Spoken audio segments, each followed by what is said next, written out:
Assalamualaikum warahmatullahi wabarakatuh. Saya Dian Ratnasari dari kelas 11 BCF. Jadi di sini saya akan mempresentasikan tugas UAS atau AAS yang membahas tentang 3 soal dan jawaban, yaitu materi cerpen, puisi, dan drama.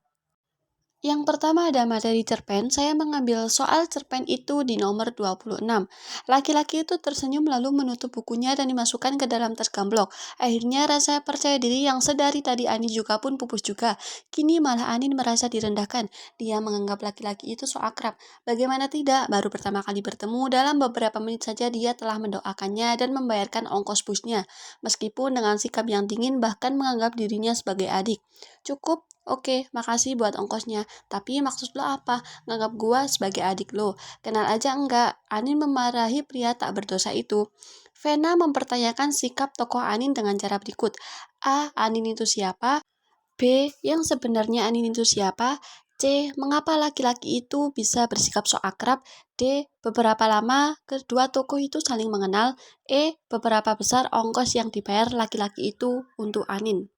Dan jawaban yang benar itu adalah B, yang sebenarnya Anin itu siapa. Alasannya, karena pertanyaan yang sebenarnya Anin itu siapa menunjukkan bahwa Vena ingin mengetahui kepribadian atau sifat asli Anin berdasarkan sikapnya di dalam cerpen.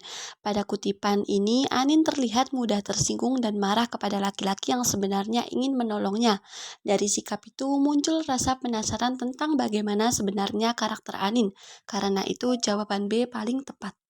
Dan materi yang kedua yaitu saya membahas tentang puisi.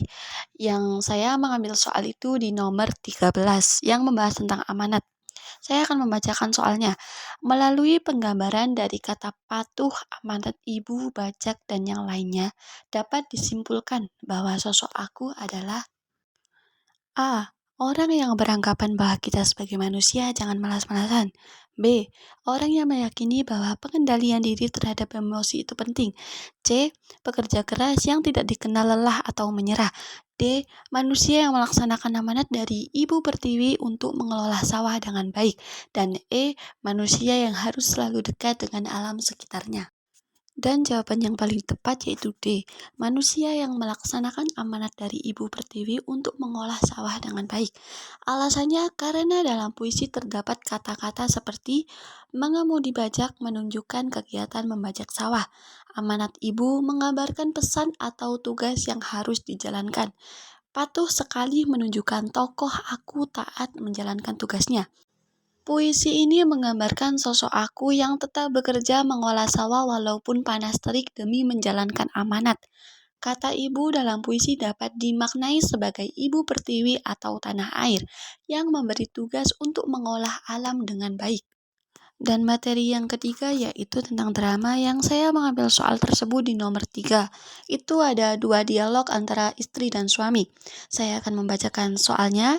Perbincangan dalam drama tersebut terjadi di A. Halaman rumah, B. Kantor, C. Perkuburan, D. Ruang tunggu, E. Kebun.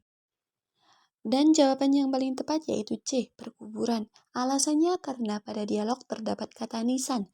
Nisan adalah tanda batu yang biasanya terdapat di makam atau kuburan. Selain itu, pembicaraan tentang pagar yang terlalu rapat dengan nisan menunjukkan bahwa mereka sedang membicarakan kondisi makam. Karena itu, dapat disimpulkan bahwa peristiwa dalam drama tersebut terjadi di perkuburan.